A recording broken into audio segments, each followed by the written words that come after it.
देशाला काळीमा फासणारी घटना मणिपूर येथे झाली असून या घटनेच्या निषेधार्थ पिंपळगाव वसंत शहरातील समस्त समाज बांधवांच्या वतीने कोणतीही घोषणाबाजी न करता व कोणतेही बॅनर न लावता शांततेत निषेध रॅली काढून अहिंसेच्या मार्गाने शासनाचा व त्या घटनेचा निषेध नोंदविला। या प्रसंगी पिंपळगाव वसंत पोलीस ठाण्याचे पोलीस निरीक्षक अशोकराव पवार यांना निवेदन देऊन आमच्या भावना वरिष्ठ स्तरावर पोहोचवा व आरोपींना कठोर शासन करा अशा मागणीचे निवेदन देण्यात आले। यावेळी पिंपळगाव वसंत शहरातील सकल समाज बांधव मोठ्या संख्येने उपस्थित होते।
मणिपूरमध्ये जी काही घटना घडली तिथे महिलांवरती अत्याचार करण्यात आले, त्यांची धिंड काढण्यात आली।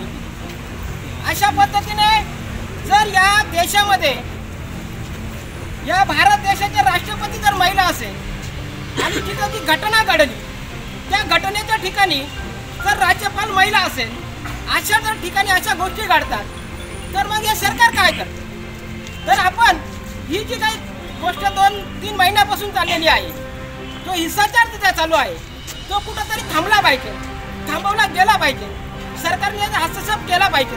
या सगळ्या गोष्टी जर झाल्या तर आम्हाला पण कुठेतरी शांततेत कामधंदे करता येईल, कारण ते पण कुठेतरी आमच्यामध्ये कोणतरी महिला आहे, कोणतरी पुरुष आहे, या 2 गटामध्ये वादविवाद होत आहे। मग सरकार काय करते? या सगळ्या गोष्टीचं सरकारने त्याचं लक्ष दिलं पाहिजे।